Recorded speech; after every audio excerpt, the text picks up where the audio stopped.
अस्सलाम वालेकुम। आज हम बात करेंगे एंकाइलोस्टोमा और नेकाटोर की। एंकाइलोस्टोमा डुओडेनल इसका नाम होता है, which is also known as old world hookworm. And जो नेकाटोर है उसका नाम होता है Necator americanus, which is known as new world hookworm. And ये हुकवर्म के इन्फेक्शन कॉज कराते हैं। And these are important for your SEQ। होता क्या है कि इनकी इंपॉर्टेंट प्रॉपर्टीज़ क्या हैं, हमने अभी पिछले जितनी भी नेमाटोड्स बर्ड इंटेस्टाइनल उसमें हमने पढ़ा था कि वो ट्रांसमिट कैसे हो रहे थे जब हम वर्म्स के एग्स को इंजेस्ट कर रहे थे। यहाँ पे इसकी ट्रांसमिशन कैसे होती है, यहाँ पे जो फिलियरी फॉर्म लार्वा वाली स्टेज होती है वो बेसिकली उसके थ्रू ट्रांसमिशन होती है। जिस तरह ने यहाँ पे साइकिल में दिखाए हुए कि यहाँ पे जो लार्वा होगा, लार्वा के थ्रू ट्रांसमिशन होगी। वेराज हम बाकी जितने भी पढ़ रहे थे उनकी एग्स के थ्रू ट्रांसमिशन हो रही थी, एग्स की इंजेक्शन से। अब वो लार्वा आता कैसे, लार्वा ऐसे होते हैं कि वो जो फिलियरी फॉर्म लार्वा होता है जो कि यूजली मॉइस्ट सॉइल में प्रेजेंट होता है, वो करता है क्या है कि वो हमारी स्किन में पेनिट्रेट करता है फ्रॉम फीट और फ्रॉम लेग्स। अगर आप मट्टी में जो नंगे पैर चल रहे हो तो वहाँ से जो ये वाला लार्वा होगा, it can penetrate through the skin of the feet and legs. And फिर उसकी जो साइकिल है वो यही है कि वो जो ब्लड सर्कुलेशन है उसमें थ्रू चल रहा होगा, जाके जो फिलियरी फॉर्म लार्वा पहले लंग्स में जाएगा, लंग्स में जाने के बाद फिर वो एल्वियोलाई में जाएगा, एल्वियोलाई से ब्रोंका में, ब्रोंका से ट्रेकिया में, ट्रेकिया से फेरिंग्स में, फेरिंग्स से फिर वो स्वॉलो हो जाएगा। स्वॉलो होने के बाद एक और इंपॉर्टेंट चीज़ इसकी याद रखनी कि वो जो लार्वा होगा स्मॉल इंटेस्टाइन में, larva will attach to the gut wall, जो कि मोस्ट इंपॉर्टेंट चीज़ है।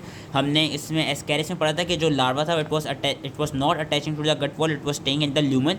यहाँ पे जो लार्वा होता है it attaches to the gut wall, और जब ये गट वॉल पर अटैच हो जाते हैं तो ये करता है कि हमें पता है कि स्मॉल इंटेस्टाइन के पास विलाई होते हैं और उन विलाई में के अंदर कैपिलरीज होती हैं, तो वो वहाँ से बेसिकली हमारा खून चूसता है।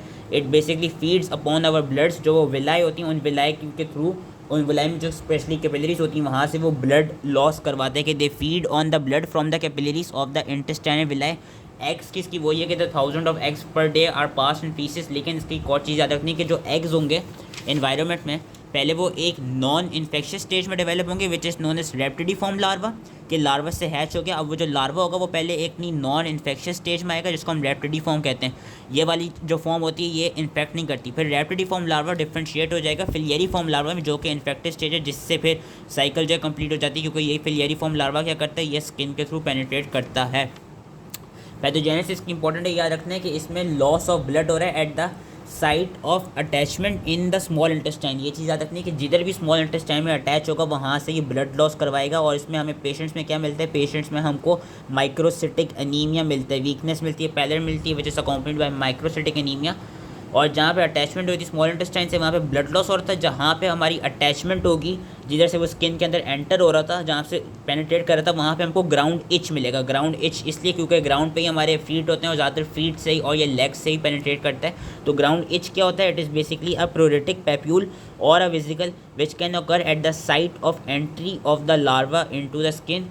ये वाले जो हुकवर्म्स होते हैं they also cause cutaneous larva migrans, और ये लंग्स में भी जाते हैं तो वहाँ पे वो निमोनिया भी कॉज करा सकते हैं विद इओसिनोफिलिया। लैब डायग्नोसिस इसकी इतनी कोई खास नहीं है कि हमको जो एग्स हैं वो स्टूल्स में माइक्रोस्कोपिकली ऑब्जर्व कर लेते हैं, हमको ऑकल्ट ब्लड भी मिलता है स्टूल्स में और इओसिनोफिलिया भी टिपिकल होता है। और ट्रीटमेंट और प्रिवेंशन इसकी वो ये जो हम ड्रग्स एक दो पढ़ते आ रहे हैं, एल्बेंडाजोल में बेंडाजोल ऑलमोस्ट हर उसमें ही है, और साथ में पेरेंटल पम वेट है। और प्रिवेंशन ये है कि जो सीवेज है उसको प्रॉपर्ली डिस्पोज किया जाए। And wearing of the shoes are effective mean of prevention, क्योंकि मैंने यही कहा था अगर आप नंगे पैर किसी मट्टी वगैरह में चल रहे होंगे जहाँ पे लार्वा, वहाँ से वो फिर फीट के थ्रू पेनिट्रेट कर सकते हैं। तो wearing of shoes is also important for its prevention. So that was it. I hope ये इसकी समझ में आ गया हो, एंड थैंक यू।